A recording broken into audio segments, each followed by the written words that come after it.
చిత్తూరు జిల్లా పుల్చెల మండలం దేవలంపేటలో కొలువైన లక్ష్మీనరసింహస్వామి ఆలయంలో వార్షిక బ్రహ్మోత్సవాల్లో మంగళవారం ఆదిశేషుడి స్వరూపమైన శేషవాహనంపై స్వామివారు ఆసీనులై పురవీధుల్లో విహరించారు.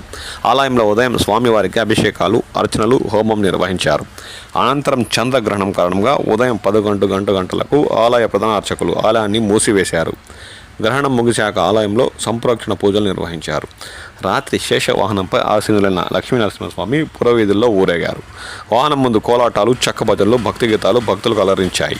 చినగొడుకుల మండలం బాగరపేటకు చెందిన ఆమూరి మునిరామయ్య శెట్టి, ధనలక్ష్మ దంపతులు 2 లక్షల రూపాయలు తయారు చేసిన శేషవాహనాన్ని మంగళవారం శ్రీ లక్ష్మీనరసింహస్వామి ఆలయానికి వితరణగా అందజేశారు. స్వామివారు కొత్త శేషవాహనంపై పురవీధుల్లో ఊరేగారు.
Jai